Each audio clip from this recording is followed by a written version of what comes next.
Okay, so I think that's recording. Welcome to episode 5 of the DWalkerFitness podcast. I am here today with Stewart Armstrong, the CEO of Pure Elite. So this is quite a big one. I've just spoke to Stewart previously. I am a little bit nervous again about this one. Steve's the head honcho, so he's the man in charge. This is a bit of it's a crazy one, but I'm looking forward to chatting to you and asking you a few questions and getting into the nitty gritty of it all. But yeah, how have you been? How's kind of lockdown treated you, and how has the past few months been since the last show? Well, it's been a crazy year. Firstly, don't be nervous. It's actually quite normal to be nervous in any type of situation, which is, let's say, forced. Yeah. So I say that about going on stage because you can get nervous about walking, which we all walk, but as soon as you're forcing yourself to do something, you sort of overanalyze it and you become nervous. We've probably all had situations where you start thinking about breathing. And then once you realize you're breathing, it becomes like a big thing. It's like, now I need to breathe out, now I need to breathe in. So one thing I always say to people about being nervous, because I used to do a lot of sales training. I used to train a lot of salespeople, and they would be nervous about picking the phone up just to talk to somebody. Just accept that you are going to be nervous.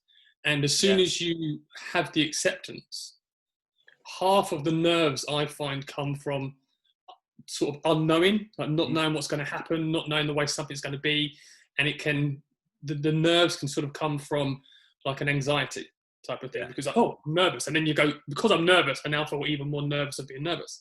Yeah. So to anybody that's watching this, whether you are someone that is going to perform in a band on stage, whether you're somebody that's going to do a sales presentation, whether you're someone that's going to compete, the first thing is just accepting that you're going to be nervous. And I guarantee that you will not feel anywhere near as nervous by saying to yourself, I will be nervous, than if you didn't. So that's honestly, it's the first tip I can say to anybody. And it's one of the things that I used to always do in sales. Yeah. Because I was 22, 23 when I was a manager in sales, and everybody else is sort of 40 and 50. And I'm this young lad walking in the room, and it was nerve-wracking. Yeah. Like you'd walk in and I could see people look at me going, what does this young guy know? He doesn't know anything. I'm standing there about to do a presentation in front of, say, anything from 10 people to 300 people. And that nerves would just hit me. It would really, really hit me. So I learned to just accept the nerves. And then I never really got the second stage, which was like the anxiety side of it, which is the sort of butterflies, nausea, shaking side. So it did work for me. Sorry, I rambled.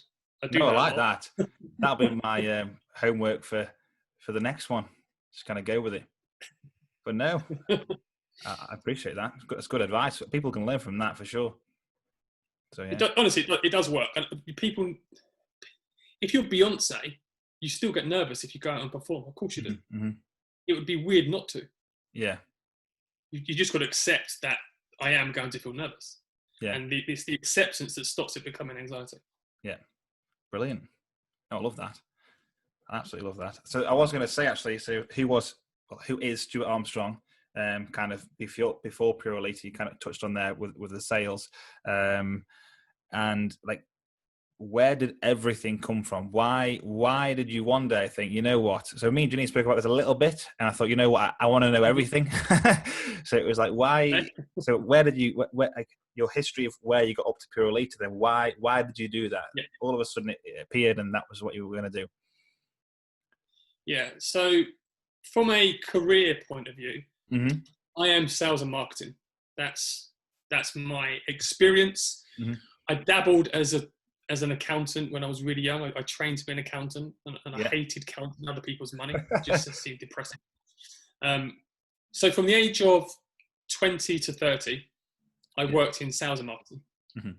And I stumbled is the wrong word, but whether it be right place, right time, whether it be natural ability, there are a million reasons as to why. I was very successful at a young age. Within 6 months, I went from doing inbound telesales to outbound telesales to team leader to sales manager. And by then, that's that's your career. You suddenly got a good career, a good salary, and it was something that just came naturally to me. It's something that I was just interested in. Yeah. So my plan was to basically try and be one of the youngest CEOs of a FTSE 100 company. Right. So that's what I wanted to do. So when I was 29, I worked for a FTSE 100 company.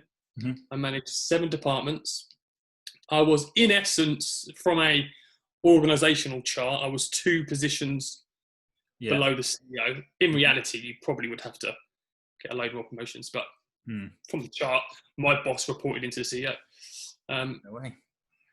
And I absolutely loved it. I took, within the 5 years I went there, I went from, I think my first year's target was 1.75 million, if I remember correctly. And when I left, it was 12.5 million. and I grew those departments whilst decreasing my budget. Yeah. Which now when I look back at it, I have these conversations with Janine sometimes. It's like the things that I did achieve were pretty crazy. Like I increased the revenue from basically under 2 million to 12.5 million whilst reducing my costs. Yeah. Like that does sound odd. Yeah. And I basically had my whole life mapped out in front of me. And I got ill. Literally like that, from absolutely nowhere. I was somebody that the most important thing in my life was work. Yeah. The second most important thing in my life was work. Like, I absolutely love working. Yeah. To me, I would never want to do something that I didn't enjoy. Yeah. But I would always say that work is meant to be hard. It's meant to be difficult. Like it's called hard work. Like yeah. In fact, I've got a saying that I used to always say, which was, if work was meant to be fun, it'd be called fun, not work. Very simple, but no, I like that. No, I like that a lot. So I had this career, everything that was going for, and I got ill. And I remember the director basically said to me, you keep coughing and you keep coming to meetings with like cough syrup. The company provides private health insurance. Go and get checked out. So I'm like, okay, I'll go and get checked out. And I remember going to get this X-ray, and the radiologist looked at me, this 29, 30-year-old man, picture perfect health, and they had this weird look on their face. And it was like, oh, you need to be referred. So I got referred to a specialist. Mm-hmm. And I remember him sitting down saying, well, we don't think it's tuberculosis, but it could be lung cancer. Wow. And I was just like what? Like, what? Wow. Like, what are you on about? Obviously, it wasn't lung cancer. Mm-hmm. And the disease that I have is basically a process of elimination. There's no way of saying you have got this. Yeah. All they can say is, well, you haven't got this, you haven't got this, you haven't got this. And then process of elimination, you must have this disease. Yeah. So what I got is an autoimmune disease. Yeah. Which basically means that my immune system turned on inside my lungs. And say like if you've got flu or pneumonia, your immune system turns on, kills whatever it's trying to kill, mm-hmm. and then turns off. My immune system carried on, and it just didn't stop. So then it's just started attacking my lungs. So like up the top here, I've got like 2 cavities, one on each side. So and then this all became sort of rigid, and I was pretty ill for quite a while, to be honest. And they put me on medication, which one of the main side effects is that it makes you gain weight. Mm-hmm. And my background is like I'm someone that's into athletics. I studied sports science at school.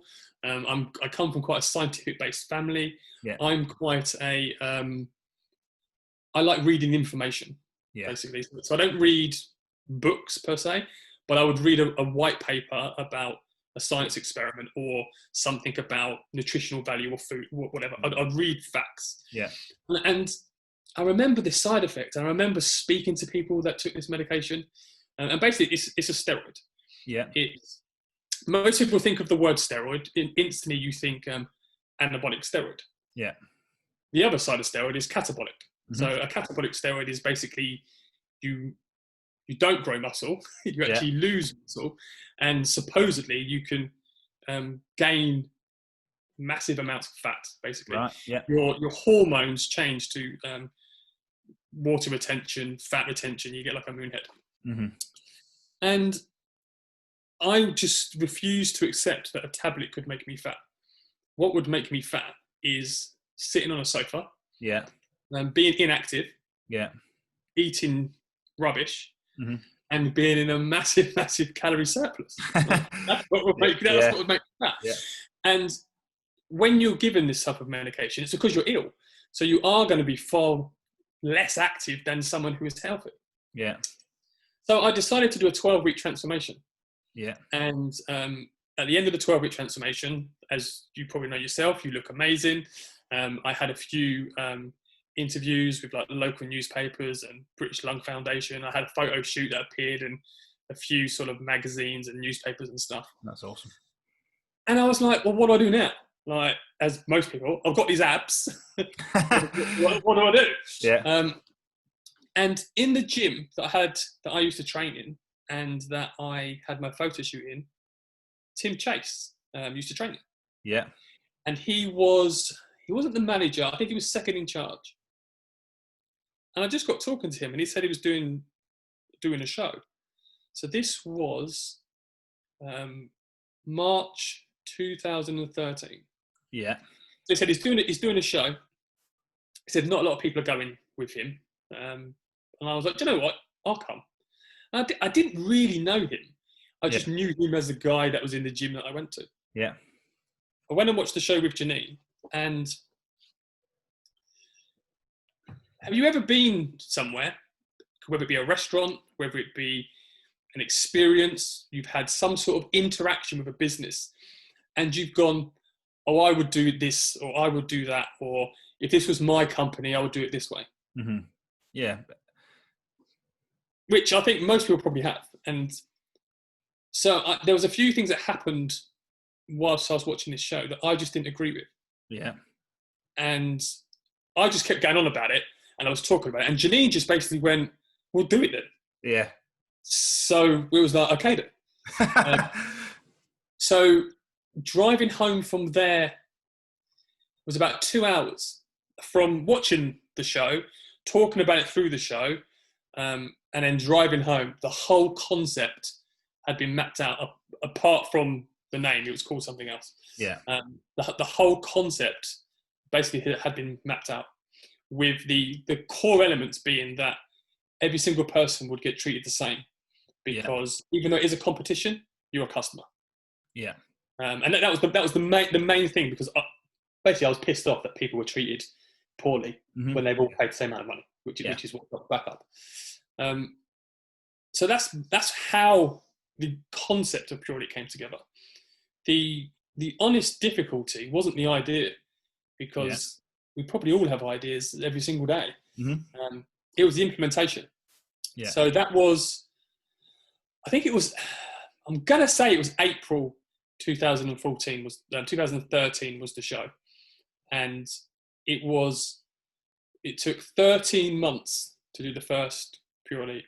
Wow. And that was 13 months where I didn't work for anybody or do anything else. Wow. Every single penny I owned went into that business. So I went from having a really good career with the type of salary that people would like to leaving that career, saying to Janine, let's move away from London down to the coast because it's cheaper to live. And when I say everything I had, we're talking, let's say 2 months out, I'm walking around the house going, well, what can I sell? Like, I've got loads of DVDs. Who needs them? Let's sell them. What about my car? I sold my car. I used to have like a gold chain. I remember selling that. Literally everything you can think of, because I was so obsessed with the idea that the fitness model industry can be better. It can be managed better. And that the concept, if done correctly, could be so empowering for people that compete. Yeah.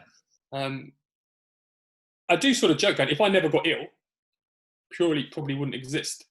No, I can see that. Yeah, I could. Yeah, you might be right there. Yeah, No. I don't think, I honestly don't think it would.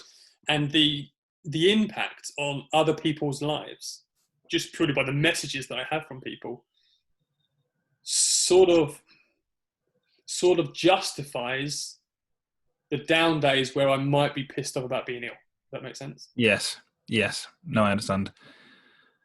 Man, that But yeah, is crazy. but I mean everything. I mean, family and friends thought I was crazy. You got to remember, I'm 30 years of age with. I don't really like talking about money because I find it's a bit grotesque. But if you can think about what an obscene amount of money to get paid to do a job Yeah. in a company in London when you're managing 66 staff with 7 departments that's making £12.5 million a year, like it's a lot of money. Yeah. So to walk away from that, and I remember Janine had to get a part-time job working in a bar, Wow. minimum wage, Yeah. and I remember members of my family thinking, "Oh, Janine's not going to be happy with that." Yes, she is, because we had, it's just money at the end of the Yeah. day. It was the idea of creating something that could be meaningful outweighed the idea of, well, if it fails, so what? We'll just go get a job again. I think it's absolutely, I'm kind of lost for words. That story is crazy. Like, it's absolutely crazy. But you hear it all the time where people want to do these things, and it might take something just to kind of trigger that. But you went all out by the sounds of it just to go for it. And it could have backfired and it could have not worked. But by the sounds of your work ethic, there was no way you were going to allow it to happen. Yeah, I was crazy. so convinced. I remember, so to the point, so we're about 6 weeks out from the show, the very first show. And my business plan was to break even on the first show. Mm-hmm. And I think it's about 6 weeks. It might have been 8 weeks, but between that sort of time, we had only a handful of competitors. And I'm like, this is going to fail. I received a phone call offering me a job, and it was a job for a competitor to the company I used to work for. Yeah.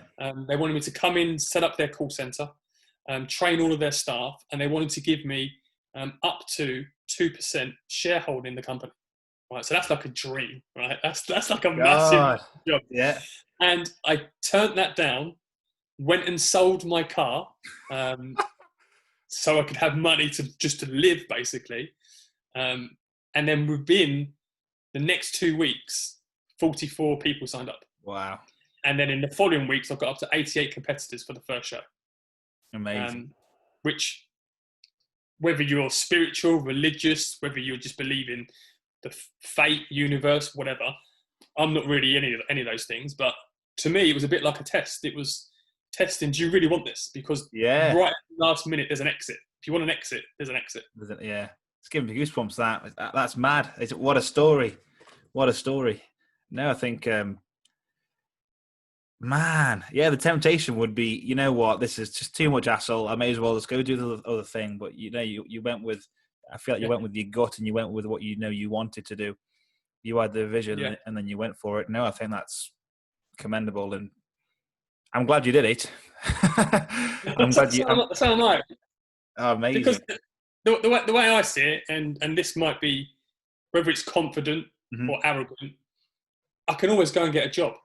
Yes. And to me, money comes and goes. Mm-hmm. I'm not really money motivated, which is strange for someone that comes from sales. I'm goal driven, I'm target driven, I'm competitive.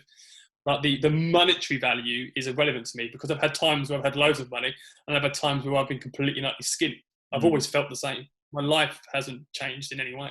Yeah. No, people can learn from that as well. What you've just said there about the whole money situation and going for what you want. Like you have answered about 6 of the questions that I was going to ask along the way. So I told you I ramble. I apologize. No, I love it. I could listen to that all day. It's anything inspirational or just motivating.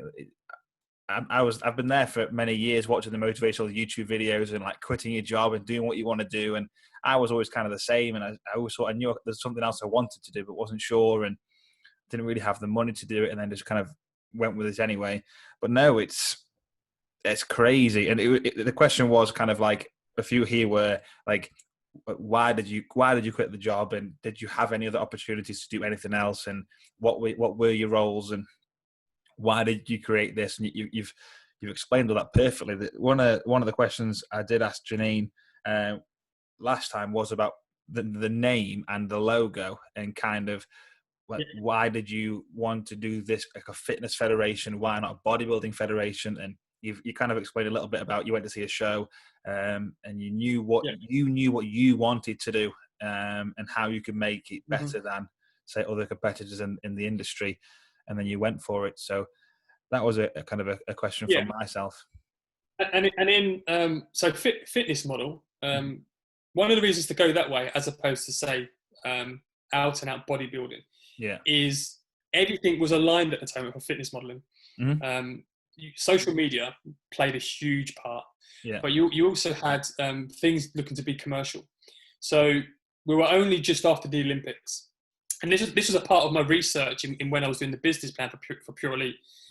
There was a massive increase of people that started going to the gyms because of the Olympics, and then wanting to have a goal after that. If you were someone that was always sport-minded, it's easy to transition into something else. If you're someone that either was sport-minded, but let's imagine you became a mum, and you was a mum for 10, 11 years at home, obviously still a mum, but you're now given more time. Or you're a guy that didn't really play football, or you weren't really into rugby, but you're now getting fit. The idea of competing gives those individuals an outlet. The difference between fitness modeling and bodybuilding is, to be a good bodybuilder by, let's say, IFBB Pro on stage at the Olympia, you're not getting there for at least 10 years, at least. You can argue 20 years. Whereas to look aesthetically pleasing, you can do that in a year for most people. You have got to continuously build, but you can get the aesthetics look. From a marketing point of view, from a commercial point of view, and from a mainstream media point of view, the aesthetically pleasing look is far more appealing than what I would say is the monster freak show bodybuilding. We all like looking at, like, who doesn't like looking at someone, from our point of view in this industry, who is like a massive man mountain? It's phenomenal to look at. But if you owned a protein company, you're not going to get that type of person, because, as you know, a lot of people go, well, I don't want to look like that. You're not going to look like that by having a protein shake. Why are you using that model to represent a product if I'm not going to look like that? From a clothing point of view, a lot of those guys struggle to get clothes on. So if you're Nike, you can't get a Mr. Olympia advertising your clothes, because they can't wear them.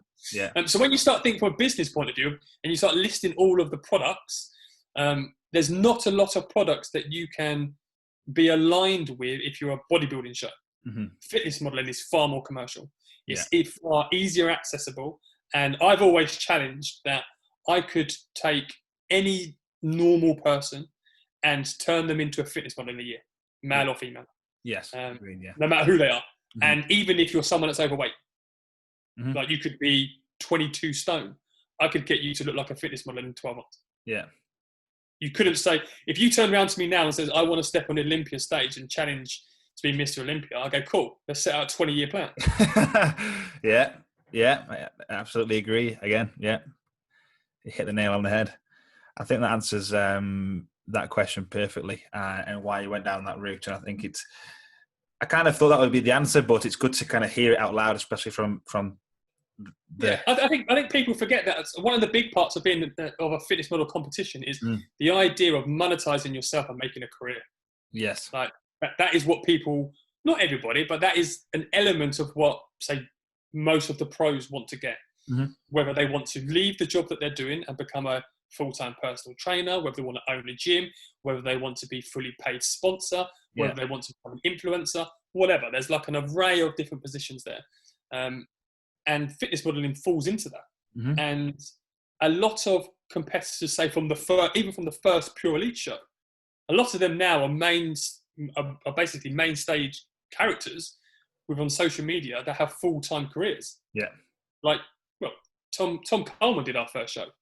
Yes, I've seen. Yeah, and he's an absolute superstar.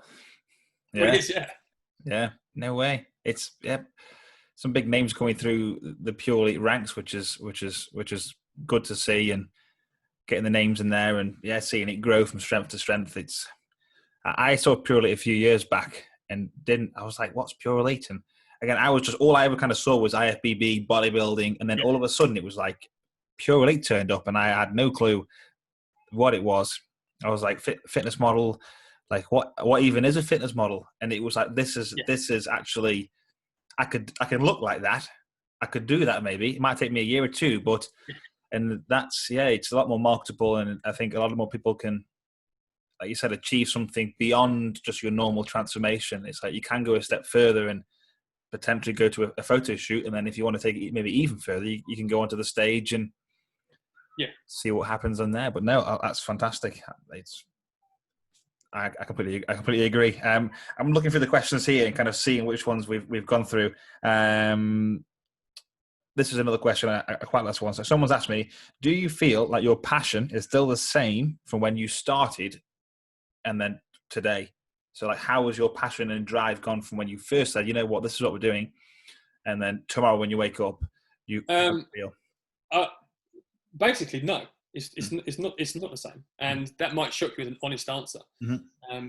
Purely because when Pure Elite started, the odds were so far stacked against basically myself, that the drive was completely different. Yeah, I remember emailing sponsors and then replying back going, it will never work. Having the same sponsors contact me 3 or 4 years later, and me replying back with their email going, well, you said it never worked. So when everything's against you, your drive is so strong. Whereas what I would say now, my drive is, in essence, starting to change back to that type of mentality, because COVID is against everything. Like, yes, I have a massive, massive expansion plan for this year.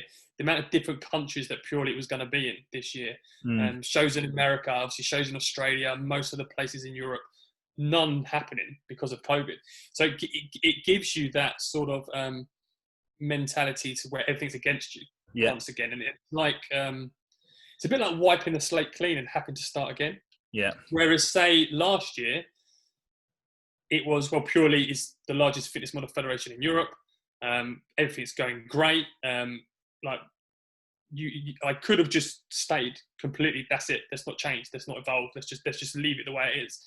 So you have to, in that situation, you have to force yourself to be like, oh, well, let's do a show in France. It's like, well, you don't speak French. No, I don't speak French. It's going to be really difficult. Yeah. Do you know what I mean? It's easy to be like, well, don't do that. Whereas I was forcing myself to do things that were deliberately difficult. Yeah. To continuously give myself that drive. No, I think what you said about the whole COVID thing, about the restart as well, you might have had that little bit extra time to think about what's actually going on around you. And I found that massively myself, where all of a sudden you have got a little extra free time. I'm not driving to work. The hour now, all of a sudden, is free, and it gives you a bit of space to think. And I asked this to Janine. I said, how did you go from just doing a few shows, all of a sudden, every week it was like, we're going to this country, we're going to this country, we're going to go to this. I remember seeing it on Instagram, thinking, what's happening here? And I said, why? Well, how do you go from, say, UK to saying, you know what, Romania looks good, or Australia looks good? Like, why and how, and how does that come into it? And then is that like a risk versus reward? Or you just go for it? Like the thought process behind that to me is like, that is crazy. But if you want to expand and you want to spread and grow the brand, I guess you've got to go into different countries. But that from anyone else, kind of a normal person, I would say, would be like, you're crazy to do that. But then I guess from my point of view and your point of view, you're like, no, that's just part of growing. So what made you just think, you know what, we are going to go abroad, and we do want to host shows in different countries? Yeah, so it's sort of similar to what I was previously saying. So if I explain like a lot of the jobs that I've had, Yeah. Majority of the jobs I've had in the past, I have been headhunted for. Yes. So that's basically somebody contacts me and says, we've got this company, want you to come in. Mm-hmm. And what I was headhunted for would be to come in and to change. So basically come in, fire the dead wood, restructure everything and start making the company successful. Mm-hmm. And here's a revenue target and you've got to hit that within this period of time. So I really enjoy the process. Yes. So even say, for instance, like prepping. So I've done probably 3 preps myself. Yeah. The whole process I enjoy. I enjoy looking at data. I enjoy looking at things that start growing and changing. So if I'm managing a department and I come in, the first month I'm listening to everybody, seeing who's working, see who isn't working, get rid of the dead wood. Then I'm recruiting new people. I then start looking at the stats, who's hitting their targets, what advertising is working, what marketing campaigns are working, so on and so on. Yeah. That excites me. So then that is the same within Pure Elite. If, for instance, that Pure Elite just stayed that we did, I don't know, 4 shows in the UK, and that would be it. To me, I just find that boring. Yes. Because there's no challenge to it. It can be easy, and you can be complacent, and you can be like, well, this is just fine. You can just tread water, and there is no risk whatsoever, and you're probably going to get the same sort of outcome every single time. Yeah. I get nothing from that. I get nothing from that personally. I would rather go, do you know what? Let's risk it all. I just would. And then I find. I describe myself as a very, very confident person. Some people say arrogant. I think people get arrogance and confidence, overconfidence mixed up. Yeah. So an overconfident person would be, I use this as an example a lot. If you was a pilot, a very, very, very good pilot, and someone said to you, we want you to fly this space rocket, you would confidently say, I can fly this space rocket. Yeah. If you were a very, very good Formula 1 driver and someone said, fly this space rocket, and you said, I could fly that space rocket, you would be arrogant because there's no way you could fly that rocket. You just guess that you can fly. You don't have the necessary skills. Right? That's just an arrogant comment. No, like that. So I'm always massively overconfident on things that I know I'm good at. Yes. Because 1, I've got the experience. 2, I come from a sales and marketing background, and you've got to go in with some sort of confidence. Obviously, if somebody says, can you do whatever, and I have no experience on it, then I wouldn't even put myself in the running for it. Yes. So when it comes to expanding Pure Elite, it's like, well, what can be more difficult than going 13 months, putting all of your money into an idea that everybody says will fail when you're being offered jobs, your girlfriend, who's now your wife, has to work in a bar at minimum wage. Your family think you're crazy. You sell enough every possession, all on an idea that people think will fail, and it succeeds. What can be harder than that? Yeah, it's the same model. It's just you've now got the experience. So if you launch it in America, all of the things and the mistakes and the learnings and every difficulty you've had in those first couple of years, you're probably going to know the answer of whatever may pop up. Yeah. And if it's something that you don't know, you've got the confidence to be like, yeah, but we've had loads of things go wrong. And there's things go wrong at every single show. You've competed and won't even know. Yeah. Yeah. Plus, so then it becomes money, doesn't it? The only worry is money. Yes. And I don't value money. Yes. So I guess he's like a little bit like invincible. Plus, it's like, I don't think you'd ever want to live life and not think, you know what, we never tried that. Yeah. And you live with that regret. And it's like, I wanted to live safe. This is fine. Pure, it's okay. We'll just keep going as we are. And then you get to the end and you think, we never tried that. And I think that's something that I don't want to experience in my life. And I assume you're absolutely the same and think, why don't we just go for it? What's the worst that can happen? And that's the same. Honestly, it's the same for everything in any business model. Like money is completely irrelevant. That can be money to pay someone to do something. Mm-hmm. You don't need to. You can learn how to do something. Like obviously, I've used videographers to record Pure Elite. I've used videographers to edit Pure Elite. I've used photographers, all of that.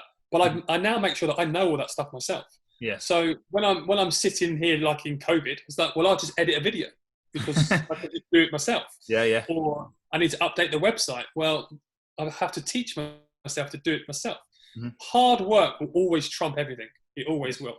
Yeah. And most people that I've sort of worked with in different businesses look for the easy way out, which is trying to either buy your way out, spend your way out, Yeah. or well, it's only going to make me £100, so it's not worth it. It's like you're thinking about it completely wrong. That's the wrong way to think about it.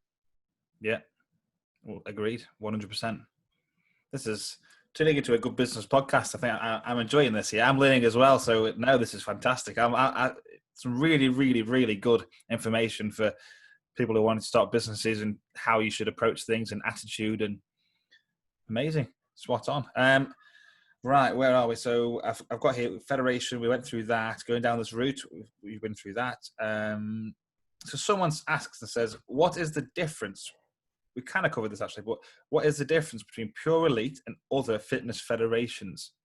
So is there a difference? Could you describe it per se? And from what I've experienced and spoke to other people who compete with Pure Elite, and I've said, why did you choose to compete with Pure Elite? And it's like, well, they're the best federation. And it's like, well, okay, but why? And they'll say, oh, well, it's ran better. The judging is better. The tanner's better. The organization is better. And I'm like, oh, okay, that's cool. So I spoke to Chris Robinson backstage and got to know him really well. He's an awesome dude. And he explained loads of things to me and thought, man, this is yeah, it sounds fantastic. And so what would be your answer to that question if you had to put it into words? I would probably deliberately not talk about other federations. I'll just talk about what I think I'm good at. Yes, perfect. So because of my skill set, so as an example, I've got no problem if you compete at Pure Elite, looking you in the eye straight afterwards going, you didn't place because I don't believe you matched the criteria. And this is what you need to do to make sure you achieve the criteria. I will never shy away from that because as most people know, Janine, my wife, worked for me before and I've sacked her. Right. I've sacked close friends. I've had people that I really, really like that doing the right thing is always the right thing. Yes. So I'm always honest to myself. Yeah. Like you could become my best friend. You could be the best man at my wedding and I'm the best man at your wedding. Yeah. And you could compete and I'd place you last. Yeah. It's just my personality. Yeah. So that it just so happens it's a skill set that I have that I am able to do that. And there are people that follow my personal Instagram who have worked for me that I've sacked. Right. Yeah. Because they respect that the decision that I made was because I believed it was the right. Clearly, they might have disagreed with the decision. Yeah. But I was honest to myself. Yeah. I have no. I don't care what gym you go to. I don't care who does your tan, who you buy your bikini from, your hair and makeup, your posing. All of that to me is irrelevant. Yeah. The only thing that matters to me is the best person wins on stage. Brilliant. And that is something that I will always stick to. I will never, as the head judge, tell people who they need to vote for, who needs to place where. I'm not led by people that have the most followers on social media, all those type of things. We spoke about Tom Coleman. He didn't win the first time he competed at Pure Elite. No way. People would probably laugh that I placed him second. He deserved to be second. Yeah. It's as simple as that. Yeah. No, it's brilliant. That they are all skill sets I have from the businesses that I work in. From an organizational point of view, we, as in like myself and Janine, look at it as it's like a business, and that you're running it like you would any type of event. And we have two customers on the day. We have you as a competitor, and we have a spectator. Yeah. And both sets of customers have to be treated equally and fairly. Yeah. And I always like to remind anyone that's working is nobody is a number, which is why you will always hear your name when you're called out. If you're backstage and somebody's trying to get hold of you, they have to use your name. If I hear somebody shout, number 62, nah, like you can't come back and work for me if you're going to call Damien number 62. His name's Damien. If you don't know what his name is, you need to find the sheet that has everybody's names on and say the name. Amazing. But it's so little things like that, which are more business minded and customer centric and customer focused, is one of the reasons that I think that Pure Elite's different. Amazing. I might have to take a little snippet of that little bit. I love that. But everything that you've said, though, I've obviously personally experienced myself by going to the show and the name being called, and it's a very welcoming experience, and never had an issue, and the whole thing is very good. And I'm not just saying that just because you're on here. If there's something I didn't agree with or whatever, I'm more than happy to say it, and vice versa for you. You've just told me this is where I am. I've sacked these people, and you've done the right thing and the thing that needs to be done, and which for a lot of people is very difficult, especially sacking people or whatever. But if you know this is right, that's it. Yeah. And you could obviously imagine there are people that have competed that I get on well with that haven't placed. Yeah. And I've obviously found that very difficult after the show because there's someone that may message me and they found that probably confusing. One of the things that I always like to say to people, because I'm the promoter and I am the head judge, I never message people on social media and say, come and do my show. I just think that is dangerous. And the reason why I think that's dangerous is if I message you then and go, you should come and do Pure Elite, I think you look amazing. You probably think you're going to place. Yes. Because I've personally messaged you. Yes. That's one thing that I always stay away from. Yeah. It's a can of worms. It can leave a bad taste in people's mouths. And I know people that have competed in other federations when they've been asked to compete and they've gone to me, I think I'm going to win this because I was asked to compete. I'm like, no, you was asked to compete because they're a business and they want your money. Like, there's nothing wrong with that. I'm a business. I want your money. Yeah. I just go about it a different way. Yeah. Oh, great. I think, the whole, it's like people call it like politics and all that. And I think you're keeping out of it and you're just the right guy for the right job, and same with on the stage, who looks the best. And that's it. And amazing. I've got a few questions actually about saying on the day. So how long does it take? Because I'm not a judge, you're a head judge. When you see people coming out and lining up, how long does it take for you to go, that's the person? That they have won that category. They are perfect. And have you had an instance where you just think, I can't physically choose this? These two look absolutely spot on. The posing is pretty much bang on for both. I don't really want to pick a winner. Has that ever kind of happened? Yes. So how long does it take? Honestly, it varies. Sometimes, and obviously I judge far more than most people. Sometimes I can finish judging the category 10 minutes before everybody else. Yeah. Because to me, it's just obvious. Yeah. And that could be because one person, their standard matches the criteria 100% and everybody else is off. And that could be any category. That could be from beach body all the way up to female over 45. It could be in beach body that, let's imagine there's 5, that 4 of the guys are muscle models. Those type of things have happened. Like, you'll see someone go, you are not beach body. So there's that. But from a long point of view, it's happened about 3 or 4 times where it's been really difficult. Yeah. And what you're waiting for then, really, is for someone to mess up. Wow. You're sort of hoping for a mess up, basically. Yeah. And I think the first time it happened was bikini. I think it was 2016. And I remember all the judges, we all just looked at each other. And I had the category on stage for about an hour. Which again is something that I always say, I don't care if I have to stay till 4 a.m. Yeah. And I know that for competitors, sometimes you can be backstage and you're like, we've been here all day. And it gets to like 9:30 at night and you're like, is this still going on, sort of thing? And I know everyone's run down and tired. But a week later, when it's like you're fully recovered, you've had some sleep, you don't care that you got home late. You care that I kept you on stage for as long as possible to make sure that the decision was correct. Yeah. So that bikini category went on forever. And we was all just looking at each other thinking, and it's the only time I've given a pro card to 4th place. Right. So first, second, third, and 4th got a pro in that one. And it was so difficult. And in the end, just by process of elimination, it was more a case of others started to fall off, basically.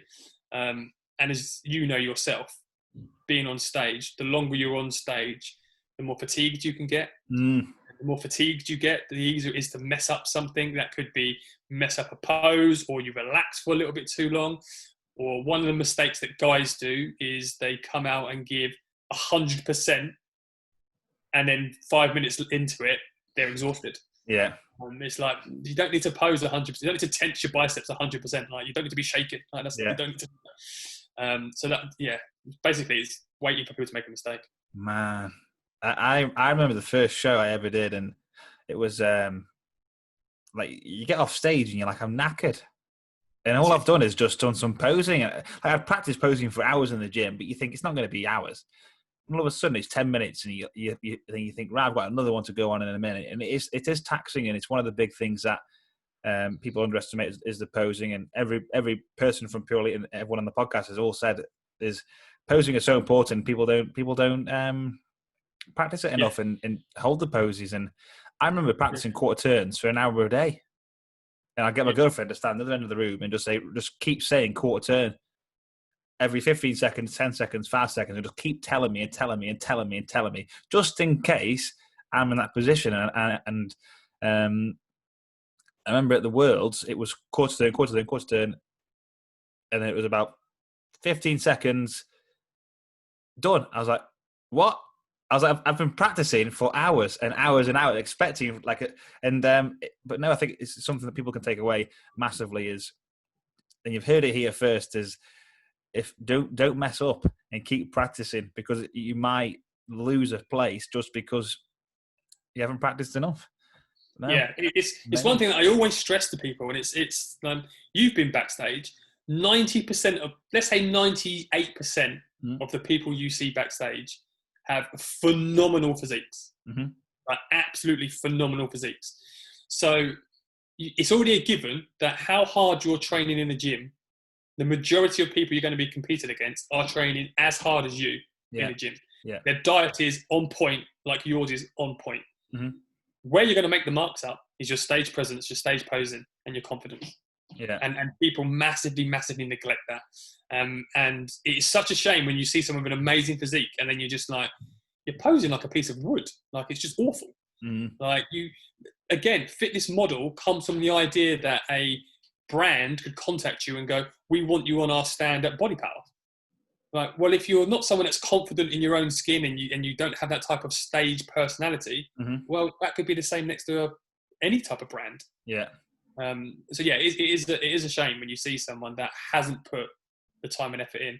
Yeah. But when someone has, as judges, you can really, really tell. Yeah. Really. I thought when I went to the Worlds, I wanted to watch a little bit as a fan of the sport and the event. And I remember watching Fitness Model, and you'd see people come out, but that person's physique's great, that one's great, that one's great. And I thought, this is quite hard to judge now. And I'm trying to get my head into a judge's mindset and think, what are they looking for? And all of a sudden, you just see someone's posing is just immaculate, and you're just like, yeah, he's showing it off way better. He might have the worst physique out of the three to obviously minuscule, but that posing and the confidence is phenomenal. And one thing I did pick up was, this was before I ever competed, and I remember watching a Dan Rayner video. Shout out to Dan Rayner there, and I remember his videos. He didn't come across as confident at all. Like, he was just talking like me now. Yeah. And all of a sudden, he had his stage footage come out, and I was just like, this isn't the same guy I've just been watching on a video 2 minutes earlier.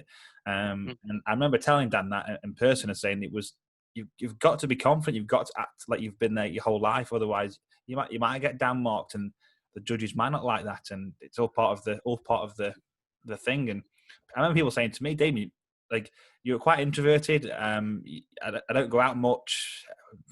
When I saw the video, why were you? That wasn't you. And I was like, I know, but I haven't got a choice. You've got to show it off, and all the people need to remember the posing thing as well. I remember coming to you just before the Worlds, and it was like, do you want to go over your posing? Do you want to have another look? And it's like, I'll take whatever I can get. And it's super important. Sorry about the extra noise. If you can hear that, it's like planes flying past. I don't know what's going on. I couldn't hear it. No. But one of the things you said there about sort of people being shy and introvert, and like Dan Rayner, you would probably be surprised the amount of winners who naturally are really shy Mm. or introvert people. There are people that have won at Pure Elite, and so I don't know them. They win. I invite them to do a photo shoot, and they turn up, and they are just really, really shy and really Yeah. nervous. One of our most successful competitors, which is Lauren Canini, she no longer competes with us, was also one of the shyest people I've ever met. Yeah.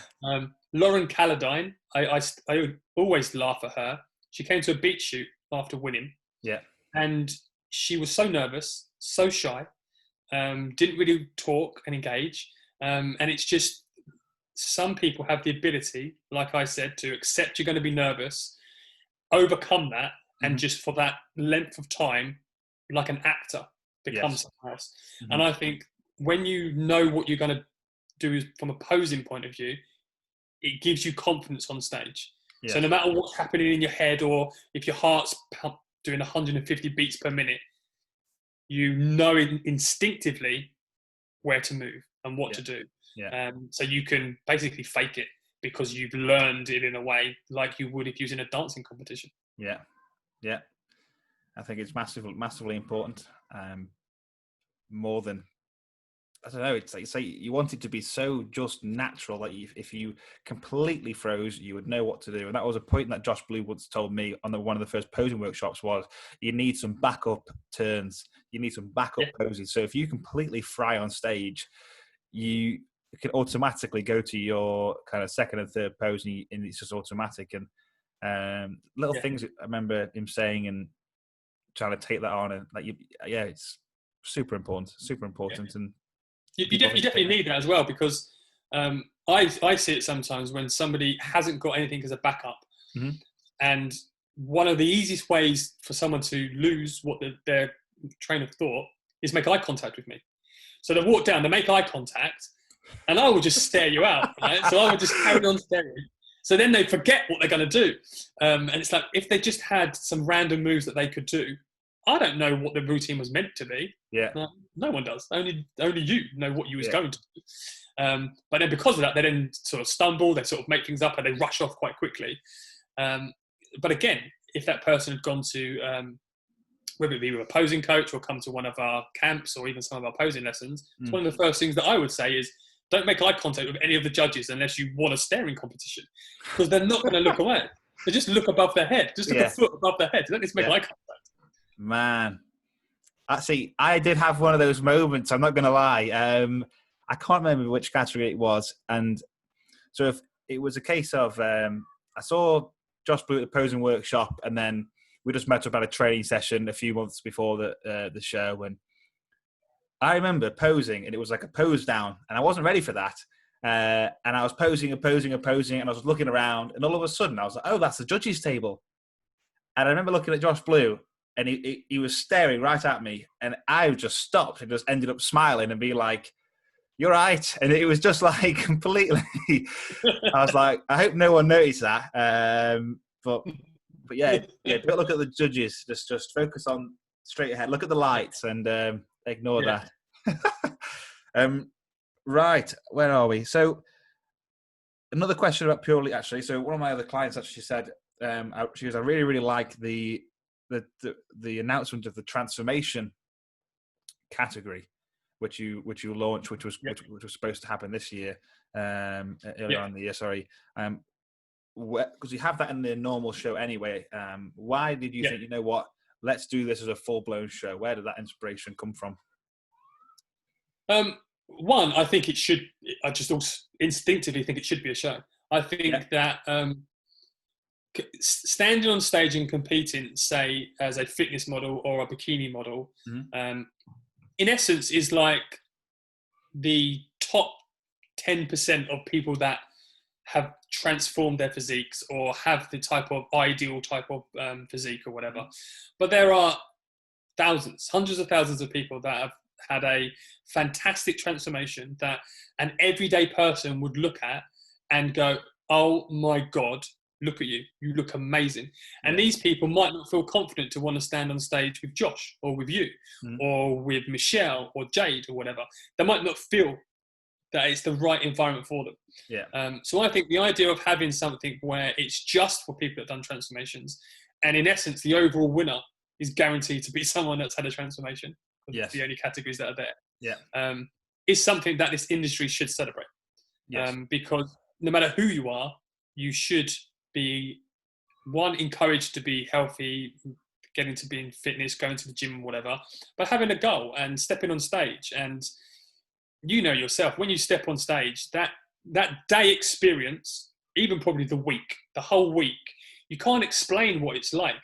The adrenaline rush that you get, the highs and the lows that you get, and then the day where you literally look the best you've ever looked from an aesthetics point of view. Is it vain? Yes, it's vain. I don't really care if people think that's a problem. Then that's just life.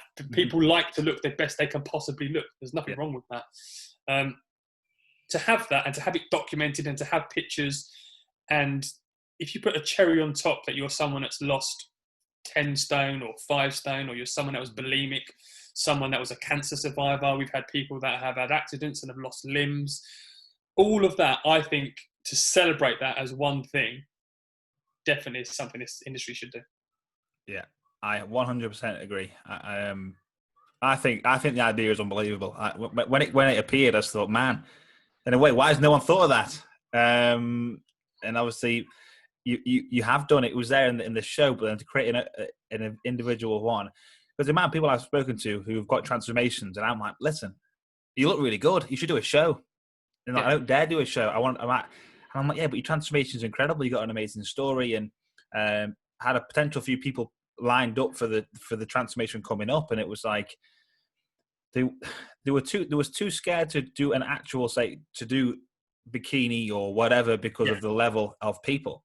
And I said, this is just a transformation about yourself and your journey, and it's more than just say the aesthetics thing. It's about where you've come from and what you've experienced in your life, and getting to the stage is just like the pinnacle. You're going to get some cool photographs. You're going to have a great day, and it's something else you can work towards. And I think the idea is phenomenal. And I look forward to seeing all the people coming to the show. And I think, amazing. It's an amazing idea. And I remember seeing someone backstage. I thought he was competing in a normal, just like category, and I was like, mate, you look great. Like, you look fantastic. What category are you doing? He's like, transformation. I was just like, I was like, what? So you could do fitness model or beach body. Like, you look great. He's like, I'm too nervous to do that. And I just thought, fair enough. And he looked great. He looked fantastic. And I hope to see him competing in the future. But no, I look forward to seeing all the people doing the transformation and going forward. And I really do hope it's a great success, and it builds and builds and builds. And there's no reason why it won't, from what you've told me. So I look forward to seeing it. Yeah, I 100% agree with what you're saying. Obviously, I wouldn't have done it, but it also goes back, like I was saying earlier. You can have an idea. Sometimes you just got to take the risk. I think it'll take some work to grow it, because again, the type of clientele, like you said, might be a little bit more nervous or worried to sort of step on stage. But I think working and speaking to coaches like yourself and other coaches to try and get the message out there that this could be something that people offer as packages. Like, you could literally do it as a package yourself, to be a 6-month transformation. And so next year, I think it's the 20th of June as an example. So it could start be going, well, straight after Christmas, 6 months transformation, and you got a show at the end of it. Yeah. And what better way? Yeah. It's not just like your standard before and after photograph. It's getting a good tan, having the whole experience, putting some cool trunks on or bikini on, and experiencing the whole day. And from my personal point of view, the show itself is, both shows that I've done are the fondest memories I've ever had in life. And me and my friend Charlie, who competed on the first show with me, and all the friends and family who came to visit, it was like that was one of the greatest days I've ever experienced in my entire life. And if, like you said, I can't put it into words, and a lot of people can't really explain why. I can't really tell you why, but I just know it was amazing. And anyone who wants to do it, I highly recommend you do it. And especially, like you said, with the packages, I never quite thought of that. I had a few clients who were very close to getting lean and thinking, you know what, these could do this. They've got like a 3-year transformation. What a better way to do it? And I'm not lean enough. I'm like, yeah, but you don't need to be shredded. Like you've lost 40 kilos or whatever. This is phenomenal. You've had these health issues, like you've been, I don't know, you've got cancer or whatever, and you've survived. And it's a story, and it's what an amazing way to be on stage and to show it off in front of friends and family. I think it's fantastic. I think it's great. Yeah, it's inspirational. I think it's amazing. Really quick, how much time have you got, by the way? Oh, as much time as you want. Okay. I don't think I'll be too much longer. I don't want to take up all of your time. Oh, it's fine. Right, where are we? So, we've covered that. So, another client actually asked, she's seen all the charity things that you have been doing, raising money, the Everest walk and everything else. So where's the inspiration for that? Like, why did you want to raise money for those charities? And she's like, I've seen stuff on his Instagram. I'd be interested to know why and how's it all going on? How's it all getting on? Yeah. So why did I do that? I don't know what. I was on Twitter. Yeah. So the lockdown had just started. Yeah. And because of my lung health, I massively rely on fitness. So I have to do fitness. I have to go to the gym, and I have to exercise. If I don't, my lung function plummets. So what happens when my lung function plummets? If I was talking now, you would hear me gasping for air after each sentence. I'd be like, and so you would know that there was something wrong. Yeah. And that started to happen because obviously the gyms were closed, and I was told to stay indoors. So I was one of the people that was told to self-isolate. So after a couple of weeks, I noticed my lung function had just plummeted. Yeah. And walking up one flight of stairs, I was getting out of breath. I was on Twitter, and I saw this post from Sarcoidosis UK. So one of the diseases I've got is sarcoidosis. That was the first disease that I got diagnosed with, which is why I started Pure Elite. Yeah. And they were doing I think they wanted to do the height of Everest in 12 weeks. And I just read it, and I said to Janine, I went, 12 weeks? And I got a calculator out. I went, I'll do that in 12 days. I went, if I'm going to do it, it should be difficult, because 12 weeks, I think it works out at like 30 flights a day. Yeah. And I was like, well, that sounds pretty easy, to be quite honest. So I was like, well, I'll do it in 12 days. And in my head, I did have the plan of, I always thought I'm going to try and do it in 10 days in my head, but I didn't announce that. And it was purely, one, it was a challenge. Two, forcing myself to get my lung function back up, and to help me get back in a routine. Yeah. Because I was told I had to self-isolate, so I knew I had to get up at 5 o'clock in the morning. If you've ever seen any conversation between myself and Josh, we are both massive believers of getting up at 5. Yeah. Only set one alarm. Don't set 2. You set one alarm and get up.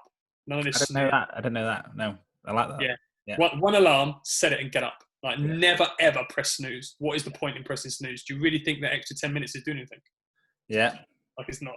It's really not. Yeah. If anything, who wants to have your sleep interrupted to go back to sleep? It just doesn't make any sense to me. Yeah. If I said to you, you can sleep for 4 hours, and I'll wake you up after 3 hours and 30 minutes, and you can go back to sleep, and then I'll wake you up again.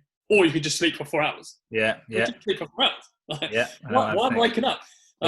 If you're, I'm going off on a rant again. If you're someone that wants to wake up at 7 in the morning, like, you have to say, you physically have to be up at 7. So you set your alarm at 6, and then you got one at 6:15, 6:30, and 7, and you know yourself, the last one I have to get up. Just set it at 7. Like, what are the other ones for? Yeah. To me, that's torture. Yeah.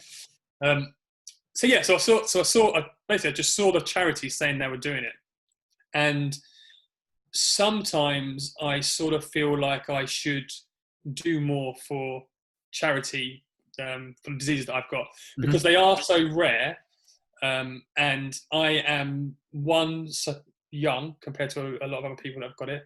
I'm able-bodied. I'm in the fitness industry, and I have a far bigger reach than most people. Sometimes I feel I should do more, and then other times I sort of step back going, I don't always like the idea of people thinking I'm someone that's ill. Yes. You know, when someone looks at you, the first thing they think, I'm going, oh, you're that guy with a lung disease. So at that time in my head, everything just aligned to be, you could probably make an impact here and it would benefit yourself massively because you don't sound healthy walking upstairs. Yeah. And I'm glad I did it, to be honest. Yeah. It was amazing. It was hard. A lot harder than I thought it would be. I remember watching the videos thinking, man, it's impressive. And it's constant. But no, big well done and amazing on the work. And just keep them going. And I'm sure people will get behind it, but it's like spreading the message of understanding what it is that you suffered like with and from, and make people so the awareness of it all, because I'd never heard of it before, and there's lots of diseases and there's things out there which we've never heard of, and unless people do say anything, we will never hear from it. So no, I applaud you for like speaking about it and actually explaining what it is and getting the message across, and people can learn and raise awareness. And that's brilliant. Where are we going through? All the questions I've laid out, so it's all kind of, we've like ticked off a few, and I'm thinking, where are we? See, okay, this could be the last question. Depends. So someone said, right now, if you could not do this, so all of a sudden you woke up tomorrow and Pure Elite was gone, what is it that you would do, or would you like to get back into? Or if you couldn't do this, what would you be doing? I'd start another company tomorrow. Yeah.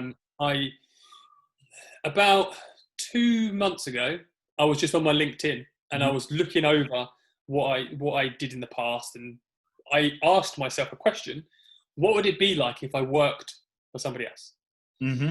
And one of the things I've always had, whenever I've worked for somebody else, I've always worked for someone else, but on my own and by my own rules. Yes.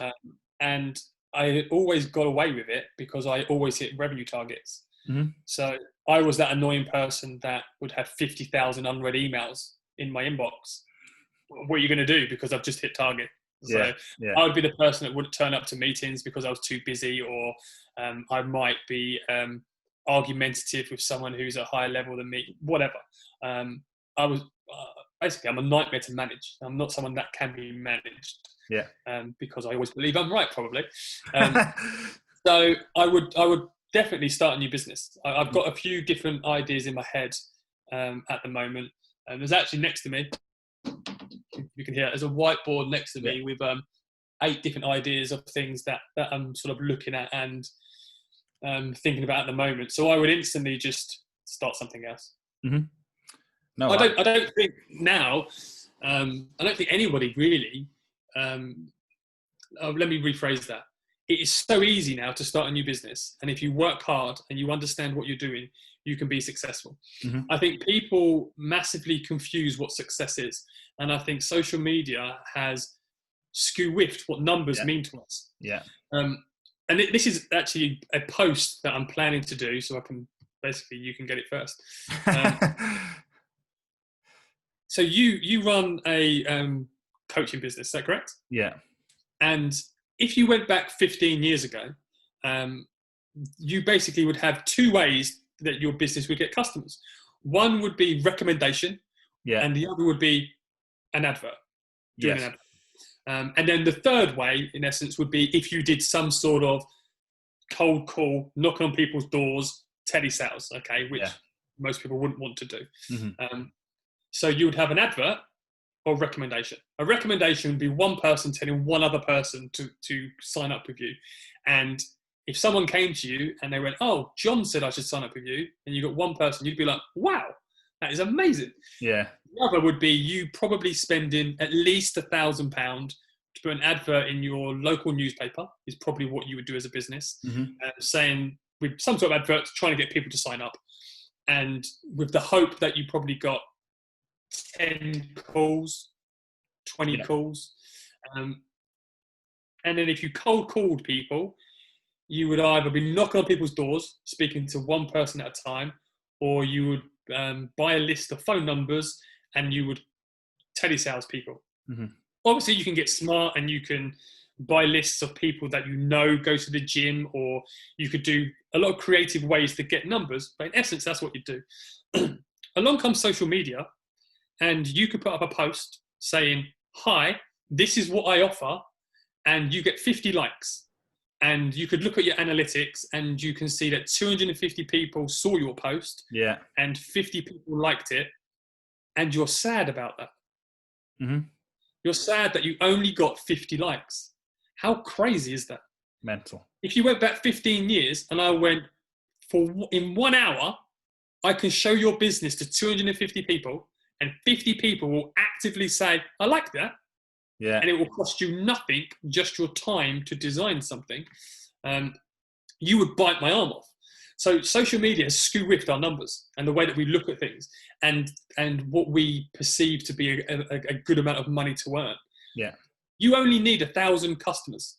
That's all you need. Mm-hmm. Like think of any product you can think of. Yeah. A restaurant, all the way up to an iPhone. Yeah. 1,000 customers gives you a lot of business. Yeah. And that could be a product that you sell monthly. So if you had 1,000 customers buy something off you monthly, it's going to be something that is obviously a cheaper price. Yeah. Or you could be a car sales room, and you sell 1,000 cars a year. So when it comes to starting a business, and where people get probably scared about, it's a big commitment, you've got to learn all this, that, and the other, you have to downplay the numbers, being like, well, imagine if I launched something today and tomorrow 10 people like it, and in a month's time 50 people like it. Yeah. That's huge. Yeah. Honestly, it is massive. And I really want people to start understanding that the numbers on social media, people do not understand how big they are. Because if I took you now into a hall, and there was 100 people in there, and I went, "There's 100 people here that are all interested in getting fit and healthy. Tell them why they should use you." Yeah. You'd get nervous I never again, thought of it because like you're going to people. Yeah. Yeah. It's easy, So, like an easy lead. Yeah. So starting businesses now, any idea you've got, all it's going to take is the time and hard work. The easy part is now communicating to potential customers. That is so easy to do. Yeah. It is literally. I put up a post earlier today which just showed different just little clips on Pure Elite, on the Pure Elite page. And it's probably now, say it's got about 3,000 views, now. Wow. It took me less than 3 minutes to edit that. Right? So that's 3,000 people that are either potential new customers or people that know about Pure Elite. So you could say that's a retention of customer. So from a business point of view, I could never have done that 20 years ago. Yeah. Like, it's just impossible. No, I never really kind of thought of the numbers like that before. 3,000, like honestly, 50 people is a lot of people. Yeah. Like if you worked in telesales, so I used to manage telesales departments. Your actual target for a full day's work would be speaking to 30 people. Yeah. Yeah. So you're making 100 phone calls, speaking to 30 decision makers, and getting 3 sales. And that's in an 8-hour job. And how much time do we spend putting a post up? So when it comes to, say, like your Instagram, and people sometimes get disheartened, you should have those numbers in your head. So if you spend 45 minutes designing a post, no matter what it is, right, a post or a video or editing something, and you only get 100 views, and of that only 25 people like it, you got that within an hour. Yeah. That's good. This is blowing my mind a little bit. I never even considered that thought of, like I said, the actual number of people. Like 100 people is a lot of people. A lot of people, yeah. Yeah. Man. I think so. The very first Pure Elite show only had 88 competitors. Right. So in essence, I had 88 customers, and I think from that I think it's about 350 spectators, around that sort of number. Yeah. But I wouldn't have got the spectators if I didn't have the 88. So in essence, I started a business which took me 13 months to get 88 customers. Yeah. And it was worth it. Yeah, absolutely. And I want so many more businesses to understand that type of thing, that I'll give you another example. Like, this is another post that's in my head. This is another post I'm going to do. A hairdresser, say in, I don't know, Newcastle. So I live in Kent, on the Kent coast. So hairdressers in Newcastle messages on Facebook going, will you like my Facebook page? Why? Why do you want me, who's 300 miles away, to like your Facebook page when you're a hairdresser? I will never, ever, ever, ever, ever, ever use you. So it's just a fake number. Yeah. Surely you should have less people like your page, but everyone that likes you can be a customer. Yes. Because your Facebook page is there to help you make money. It's not there for vanity. Yes. Yeah. So if you have a catchment area, if you're a business with a catchment area, in essence, stop asking people to like your Facebook page. It does you no good. Because let's imagine this hairdresser puts up a picture, and the way the algorithm works is it gives that to a small percentage of people first to see who likes it. Okay. So let's imagine it gives it to, I think it's 8%, but let's say 10%. So it gives it to 10% of people, of which I'm one of the 10% that it gets shown to. Yeah. I'm not going to like it if it goes, free haircut tomorrow in Newcastle. I don't care. Yeah. I'm not coming to Newcastle for my haircut because I literally live the other end of the country. Yeah. So now the algorithm goes, well, these paid people aren't engaging with this post. It's not liked. Let's not give it to anybody else. There's no point. Yeah. Secondly, if you start doing paid adverts and you're paying to boost it to your followers, well, he's paid for me to see it. Again, I'm not coming to Newcastle. Yeah. So that people are thinking about the wrong numbers, because all that person's interested in about is the more followers I get on Facebook, the better my Facebook page will look. No, that's wrong. Like you run a business. The more people that follow your page that are interested in what you sell, that's all that matters. And that could be 200 people. If all you've got is 200 people, then work out a way that you can monetize 200 people. Yeah. Wow. Yeah. If you look at my personal Instagram, I have hardly any followers. So I don't want them. I just want people that it's worthwhile to me, because what's the point of me if I'm going to talk about something personal or something that's purely related or whatever? I want whatever I do, I get the engagement that I want. So if I go, I've got an idea, I want to do this new category, or I want to do whatever. I want that the people that reply are purely pros, purely competitors, people that know me, so I get real insights. So it's meaningful. Obviously, I could continuously tag my picture on Pure Elite and I'd have 25,000 followers. It wouldn't give me anything. Yes. You know, no, I've never, it's not, those words and numbers and how you've looked at it it's never really crossed my mind. I've never thought of it in that kind of that insight before, but no, it absolutely makes sense completely. Sorry, go on. I'm saying we've all looked at it the wrong way because social media has led us down the path of what matters is likes. When it doesn't matter if you're trying to grow a business. Yes. Like if your social media platform, you're using it as a marketing platform.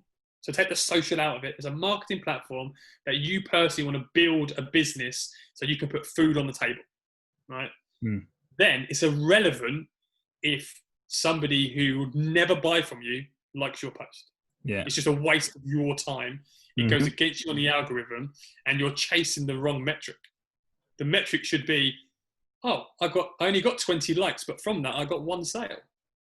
That's a far better metric. Yeah. 100%. And I think that's, like you said, the problem with, I'm not going to say the industry, but it's all likes, followers. The amount of bots and stuff flying around the Instagram world is pretty sickening. I put the questions up and said, ask me a question. What question would you like me to ask Stewart? And then literally these 10 bots would just be coming in saying, like my post. I'm like, you live in like Venezuela. Like, I don't need to do that. And it's bad. It's bad. But no, I think, yes. But hopefully you'll look at your numbers differently and you'll start realizing that there's power in smaller numbers. That it's far more powerful to have an Instagram account or a Facebook account where the numbers are lower, but the engagement is higher. Yes. Like, imagine if you've only got 1,000 followers, but every post you put up, you get 350 likes and you get 100 comments. That's far more rewarding than if you had 100,000 followers and you got the same. Yeah. People have got it twisted because initially everyone was trying to copy what influencers do. Mm-hmm. And the only people that need a massive amount of followers are people that the followers are the currency. They're the product. Yeah. That's what they're selling. They're selling their followers. Most of us aren't. That isn't most of us. Like we're selling a product. Yeah. Agreed. 100%. I think I might have to snippet all this podcast into like lessons. Lesson 1.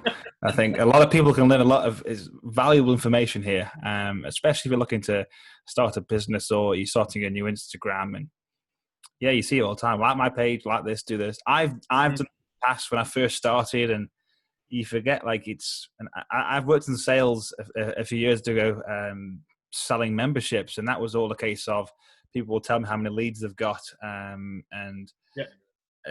again, I worked as a sales manager, and the people who work for me were like, "Oh, I've got 1,000 leads." And you're like, "Great. How many are actually going to join? Like, are these quality?" Yeah. It's like I'd rather 10 and 2 join. That's what's important. And I knew that, but I've never transferred it kind of anywhere else. Now I absolutely will. But no, it's a quality of that lead and the conversion rate, and I'll take that on. I'll use that 100%. And I'll be sure to put that message out there somewhere with these clips in for sure. But no, that was the last question that I had. Is there anything that you wanted to comment on or you to bring up, or happy to leave it there? It's up to you. No, nothing I can think about. When are you and Dan Rayner competing against each other? That is the question I get at least weekly. It was Brett. I competed with a guy called Brett on my first show at Beachbody. He won his pro card, and I remember building up to the Worlds, thinking Brett turns up and Dan turns up. This is going to be a tricky one. And then Brett was on the podcast before, and he said, "Damien, like, are you going to be at the Worlds?" And I might see Dan, and it's all like, oh man. I don't know. I've messaged Dan. I'm hoping to get Dan on the podcast soon. He's busy at the moment, so I'd like to speak to him about it and see when he's competing. And I was very tempted to do the Worlds this year. I've got a lot of injuries in my injury in both my shoulders and my knee, and I thought, you know what, I promised myself, and even on stage when Lucy read off my kind of bio, and I said, listen, I need a rest. I want to go on holiday to America, and that obviously didn't happen because of the COVID situation, and I need time off to recover from a few injuries. And I've been neglecting my body a little bit and not looking after myself, and I've been getting some specialist help. So I would definitely like to compete against Dan. I think that would be pretty exciting, and I would definitely be nervous for that one. That would be something where I don't think I could get away from the nervousness, but yeah, I think it'll happen. I spoke to Dan post-show to get some feedback from Dan, and just said, listen, what did you think? I want your honest opinion. Just tell me bluntly what you think. Otherwise, I'm never going to learn. I said, like, tell me it's great, it's fantastic, but that's kind of useless information. Like, what didn't I do well? How can I improve? Like, I need that. Otherwise, I can't get any better. And he said, I'm not sure if Dan's okay with me saying this, but basically he compared the two pictures of us side by side and said, right, this is me and you. This is what I think was good. This is what I think was bad. He said that you might not need to get as lean as you did. I was like, okay.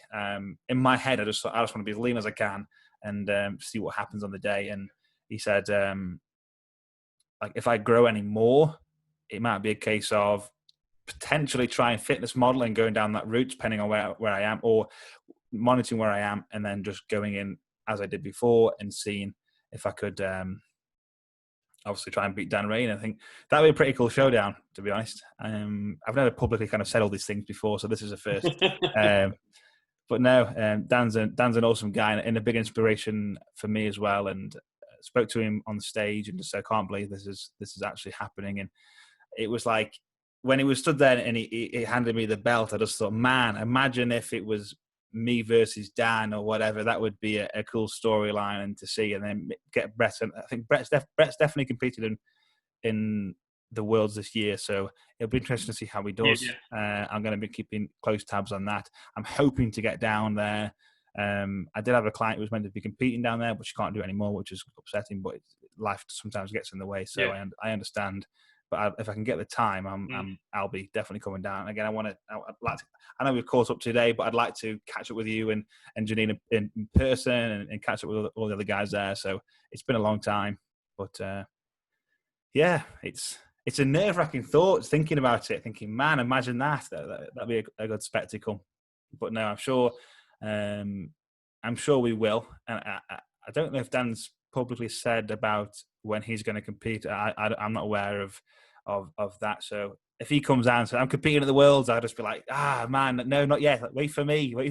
But we'll see what he says. We'll see what Dan says, and then go from there. But no, I think you say everyone in Pure Elite's has been great, and all the background staff, and even all the pros, and everyone I've spoke to, I'm like, you're a really nice person. Like, everyone's great, and I've not met anyone who's just not a nice person to be around, and the whole atmosphere for the day is great. That was my biggest worry going into the shows, thinking, man, all I've heard from different places is everyone backstage is just a bit of an arse, really. And I was panicking about that, thinking, I just want a good time, and I don't want any animosity. I just want to have a good time on stage and have and go from there. And yeah, purely it's been fantastic, and yeah, I think. Yeah, that's one of the pleasing things I always hear is that people say that the backstage experience is so fun and relaxed. And I've even had people that have the same set of people have done one show 1 week and then our show the week after, and they said it's the same people, and at the other show they didn't enjoy it, and at our show they did enjoy it. So I'm always happy with that, because to me that does come from the top down. I think atmosphere and culture and community has to come top down. It can't come from the athletes up. It cannot. You have to create an environment which is open, fair, honest, and welcoming. And that's the same as any business in reality. So I'm always pleased when people like yourself say that you came in with one expectation, and basically the negative stuff just didn't happen. It was amazing. I've pretty much mentioned my friend Charlie in every podcast so far, but he says if he could just do the tan aspect, he would sign up at any time of the year. He would turn up not even in shape, just because of the experience of the whole day, and he loves it and the spectacle. And I definitely want to come down as a spectator, and just even just to watch the show, and just love to see the physiques on the stage and how it all works. And no, it's great. But yeah, Pure Elite's pretty special. It's got a special place in my heart, and I've got a little trophy from when I did the little video. But I've got like them all at home on the wall, and yeah, it's mad. I can't really put it into words. It's tough. It changed my life, and anyone who's thinking about competing, don't look any further and just go to Pure Elite and have and experience it for yourself, and you're not going to be disappointed. Absolutely not. I think it'll change your life like it changed mine, and that's all I ever see is like purely change my life. And yeah, I'm slightly rambling now, but I can't put it into words. It's tough. It's crazy. People ask me, why did you compete? Why Pure Elite? And it's like it's really hard to explain the feelings and the emotions and everything. It's just mind blowing. I remember the first the show and the parade, and that was amazing. I really like that. And I remember being backstage thinking, hey, we want to do the parade. Why are we doing parade for? I was absolutely new. I had no idea why. I didn't know it was a thing. And I was like, what is this? I'm too scared. I don't want to go on stage yet. I'm not psyched up enough. And it really takes the edge off. It does. It's a great experience. And just to see everyone and just to step on the wood and see the lights. And you're like, right, now I know what I'm getting myself in for a little bit. And it does help. But no, it changed my life, and I'm sure it'll change many more in the future. And I recommend you competing with Pure Elite, everyone, if whoever's listening. But yeah, I think we'll wrap it up there. I've taken a lot of your time, but I really do appreciate the time and just getting all the insight of who you are, Pure Elite, all the business stuff. And no, I've really, really enjoyed it. I think I've learned a lot as well. which is also nice. So, yeah, any final words? No, I think that's it. I'll add that you said something which I say. So we've got a similar mindset. When you said that you spoke to Dan and you said, I know what I'm good at. It's what I've always said my whole life. That especially like if I got taken into one-to-ones and you have like development meetings, it's like if I've hit a target, I know I've hit a target. I know I'm good at something. If you've got a sale, I know I'm good at something. If you lean down and your physique looks good, like I know I look good. It's the things you're unaware of. It's being able to point things out to people. That mindset you've got is 100% the correct mindset to have. No, I appreciate that. And feedback's great. And being told that's great. It makes you feel nice. I'm not going to lie. Yeah, you look great. Oh, that's brilliant. I appreciate that. But how can I improve? How can I make things better? And I think that's the key. And I think it's like, I guess with Pure Elite, it's like, how could you must critique your own business and say, how can we make this better? Like, give me some feedback. Let me work with that. And I'm sure you have done, and it's developed over time, and you're constantly going to keep doing that anyway. And so I think it's the only way you can be. Again, praise is nice, but even negative feedback or criticism is even more valuable. You're never going to learn. But no, I really appreciate your time, Stuart. It's been a long one, but I really do appreciate it. I've thoroughly enjoyed it. No, it's been amazing. It's been good to catch up and just chat and just kind of go off on one and just roll with it. But no, it's been brilliant. I'd like to catch up soon and hopefully see you in the Worlds. All being well, I can get there. If not, I apologize in advance. But hope the rest of the shows go smooth and everything in the world kind of calms down and everything's a great success and all the other shows coming up. And hope everyone has a good time with the shows, and I'm sure they will. And just again keeping in good health and having a great year. And we'll catch up at some point, no doubt. And I'll see you in person, hopefully very, very soon. Yeah, I appreciate your time. Brilliant. Right. Thanks for listening, guys. If you want to follow Stuart, I'm going to put his Instagram in the bio anyway. And then, we'll go from there. Any further questions you've got for me or Stuart, any business-related questions, Stuart's your man. Send him a message and I'm sure he'll get back to you. Thanks for listening, guys. That's the end of episode 5.